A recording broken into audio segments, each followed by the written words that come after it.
First thing we're going to do is get some of the basics out of the way, but also squash some of those rumours that people believe are actually true. First, megapixels. Since things have started out, they've started from 2 megapixels to today going up to 16 megapixels, sometimes even higher up to 24. The first thing that most people tend to believe is that the higher the megapixel, the better the image quality. Wrong! This actually doesn't make much of a difference whatsoever. In fact, in some cases, having lesser megapixels tends to be better quality. It's why brands such as Nikon, for example, stayed with 12 megapixels for a number of years before making scheduled jumps, because they were getting out the best out of a single quality. Normally, to get a really good image nowadays, you need just a minimum of 6 megapixels, ranging to the maximum about 12 or 14. If you have more megapixels than that, then the issue is that you get added noise, but also as well you can get poor quality, especially in lower lighting, which a lot more people have a lot more emphasis on nowadays. Next, screens. A lot of people have seen that the optical viewfinder has been phased out on compact cameras, and there's a big fear about how the screens turn out. Now, 2 years ago, this was absolutely true. The screens were absolutely poor quality. You couldn't see anything in sunlight. But nowadays, the companies are a lot more efficient at making the screens brighter, but also giving them a glass backing so they can be a lot more seen. Now, this is a lot more applicable on the higher end cameras, so looking at about sort of 150 upwards.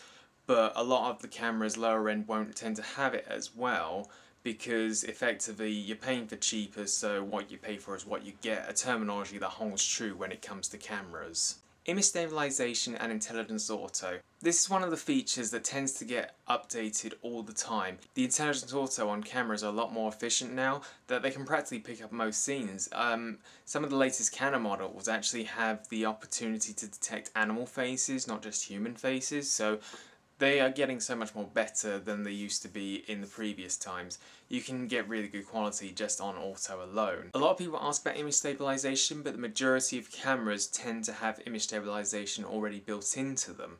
Now, this is more or less going against anti-shake in particular, your movements, but obviously if you are shaking too much, the blur isn't always going to be removed. The most efficient way of reducing shake is on a tripod. See these two cards? They're both SD, but they're a lot more significantly different. The blue one is a standard SD card, the black one is an SDHC.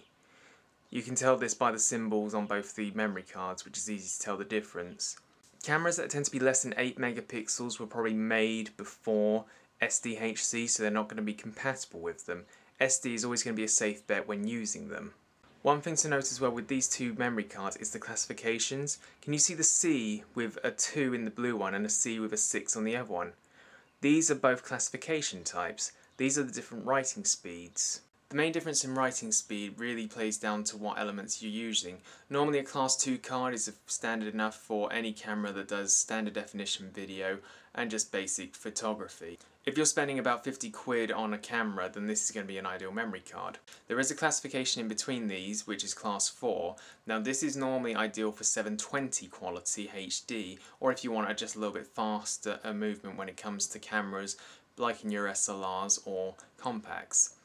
I use class 6 personally because I tend to find the writing speeds better, but also the significance of the class 6 is that it's also good for writing 1080 quality. The main thing to note with these different classifications is that yes, class 4 and class 6 are a lot more higher priced than a class 2, but in the end, the more you pay, the better results are going to be guaranteed and a lot more better usage out of them. Now, despite me saying that the class 4 will work on 720 quality, it's not going to work if you're filming with SLRs, because the buffer on it doesn't allow it at times, even filming in 720 quality.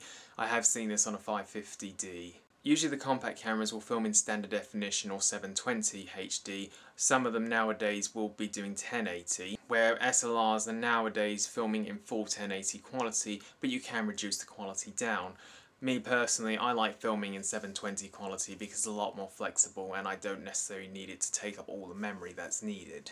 The compression is also different in comparison to camcorders, so if you had an 8GB card on a HD camcorder, it would film about 2 hours worth, where on a compact camera, it will film about 15 minutes, on an SLR, probably about the same rate depending on what quality you're filming, but they do tend to eat up a lot more memory than a camcorder does. I hope you enjoy this. Some Photo Corner will return again next Saturday, but until then I will see you tomorrow, so have a nice day and take it easy.